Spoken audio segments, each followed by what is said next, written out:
back to the times when you had no worries, not a care in the world, and the biggest decision you would make in a day was what color crayon to use next or what toy to play with. Now imagine never having it. Imagine a childhood where you were stuck in a room all day and night wondering if you were going to make it to see the next day. Being a child with cancer is probably the scariest and most horrifying thing I could ever imagine. However, St. Jude's Research Hospital is a place where children are treated for multiple cancers and diseases and are taken in no matter the race, religion, or ability to pay.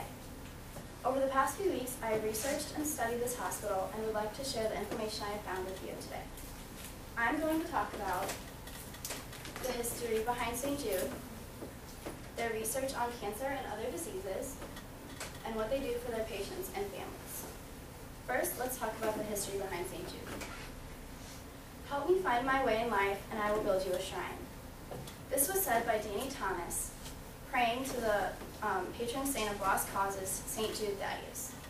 He had prayed to St. Jude because he was a struggling actor trying to find his way with a baby on the way and having to pay for a lot of medical bills. After praying to him, the next day his life took a turn for the better, and he got a role that paid 7 times the amount that he had donated that day into the church. After that, things were looking up for him, and through his life, with all of his successes, he never forgot his promise he made to St. Jude. In 1950, he had started talking to his friends and wife about how he would make this a reality, and in 1955, he and his friends and wife decided to put forward putting together a hospital that was specifically focused on catastrophic diseases for children.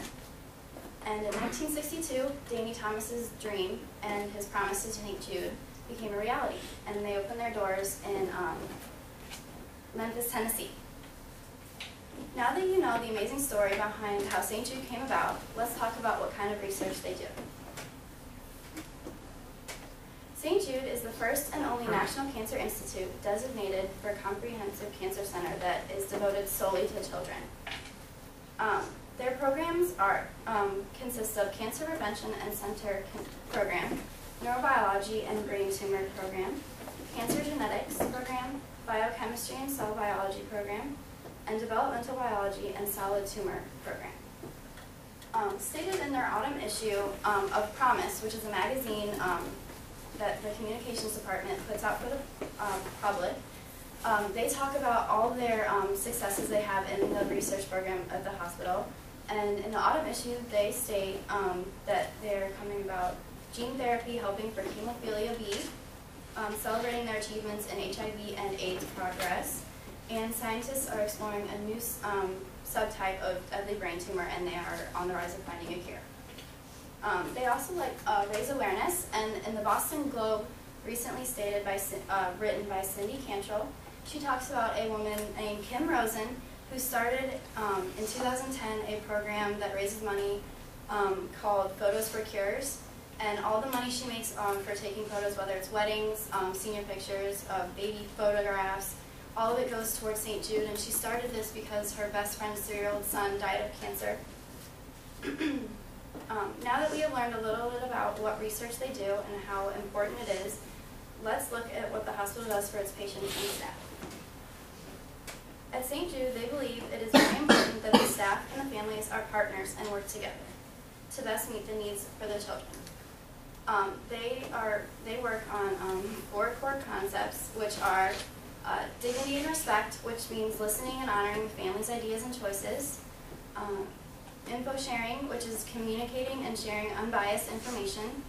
Involvement, which is to encourage and support the families in decision making when it comes to the child.